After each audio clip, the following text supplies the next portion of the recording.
podemos comprender el sentido de las acciones humanas, ¿no? Es decir, la historia, como ese flujo, recordemos, de acontecimientos que nos ayudan a entender el presente. Nos ayudan a entender el presente en la medida que nosotros mismos podemos ir comprendiendo el sentido de las acciones, de lo que ocurre en la historia. Y la historia en ese sentido tiene ciertas propiedades interesantes, ¿no? Lo primero, creo yo, tiene que ver con la idea que nos permite hacer miradas retrospectivas, nos permite ver la causalidad y también nos permite ver, siguiendo la lógica de Weber, pues también los desarrollos posteriores, es decir, cuáles fueron las consecuencias de un cierto tipo de pensamiento, cuáles fueron sus efectos determinados, ¿no? A partir de esa interpretación, ¿no?, del sentido de las acciones, de la racionalidad humana, nosotros podemos entender su desarrollo posterior, ¿no? Por ejemplo, nosotros podríamos hablar en este momento de un caso histórico. Las cartas que escribe Pedro de Alvarado al rey de España, que eran una copia de las cartas que hacía Hernán Cortés al rey de España informándole qué era lo que estaba ocurriendo en estos territorios donde estaban sometiendo a las poblaciones indígenas, ¿no? Todos ustedes recordarán el famoso suceso del encuentro entre Tecunumán y Pedro de Alvarado, ¿no? Esa historia que a todos nos cuentan de que Tecunumán se enfrenta con Pedro de Alvarado va a caballo, con su lanza y resulta que aparentemente Tecunumán piensa que el caballo y el hombre es un mismo sujeto y entonces por tratar de pegarle al caballo, resulta que entonces el otro sujeto aprovecha para atravesarlo con su lanza, ¿no? Entonces, esta historia que podría parecernos a nosotros una ingenuidad escolar, de hecho entraña toda una metáfora racional, ¿no?, que trata de justificar el motivo de la conquista, ¿no?, la superioridad o la supuesta superioridad intelectual y racial, ¿no?, del conquistador por sobre el conquistado, ¿no? Y por eso, en ese plano de lucha, el que sale victorioso es precisamente el español, porque el español aparentemente trae la comprensión y tiene digamos, podríamos decir, la inteligencia superior o la inteligencia suficiente por encima del indígena para poder derrotarlo, ¿no? Y entonces el indígena, en virtud de su supuesta inferioridad intelectual para poder entender que el otro era un sujeto que iba sobre un caballo.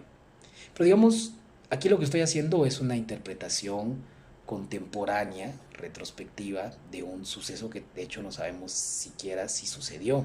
Sin embargo, en lo que yo quiero resaltar más bien es que la intención de escribir este tipo de relato mítico, podríamos decir, es una justificación racional, ¿no?, de todo el orden de dominación y de sometimiento, ¿no?, con el cual se justifica de que en ese sistema de explotación colonial bastante, podríamos decir, perjudicial para las poblaciones indígenas, eh, estaba plenamente justificado, ¿no? Es decir, cuando uno se pone a pensar por qué el motivo de Pedro de Alvarado entonces para escribir este tipo de relatos. Tiene una explicación histórica, que es lo que quería yo resaltar acá poniendo un poco de sentido digamos, al pensamiento weberiano.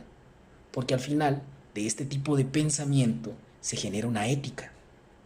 Es decir, va a ser la causa, ¿no?, que va a traer como consecuencia un tipo de ética de justificación del orden colonial, ¿no? La inferioridad natural, según los conquistadores, de los indígenas y por lo tanto la estructuración del orden social colonial, ¿no? Esto nos diría Weber sobre un caso determinado de interpretación histórica y así podríamos nosotros tomar una serie de interpretaciones de la historia que nos ayuda a entender el sentido de la acción humana y las consecuencias que esa acción va a tener posteriormente. Weber, o sea, no toma este ejemplo que yo estoy tomando, él toma para poder entender, por ejemplo, el desarrollo del capitalismo, ¿no? Como la ética calvinista, ¿no?, que hace mucho énfasis en en la vida escrupulosa, de acumular, de llevar una vida trabajosa, podríamos decir. No podemos extendernos mucho en esto en este momento. Finalmente va a generar las condiciones necesarias para que el capitalismo se vuelva una tendencia en el norte de Europa o en los países de Europa Central, ¿no? Esta es, digamos, una manera de entender la acción social, ¿no? En un sentido histórico. Luego también la acción social podemos entenderla a partir de un promedio aproximado de casos, ¿no? Dice Weber, en un promedio de casos nosotros podemos entender que hay un motivo promedio, ¿no? Es decir, si nosotros tenemos a 20, 30, 40, 100 personas que actúan de cierta manera, nosotros podemos interpretar a partir de sus acciones individuales cuál es el motivo para que esa masa de población se comporte de esa manera. Podríamos decir que esto es lo que nosotros hacemos cuando hacemos encuestas, ¿no? Nosotros estamos pidiendo un estudio de opinión. Cuando hacemos un estudio de opinión, nosotros queremos entender a veces motivos. Y cuando tenemos los motivos, podemos extenderlo a una población promedio, ¿no? A una masa de casos, diría Weber. Eso es uno. El otro tercera estrategia para poder comprender la acción, ¿no?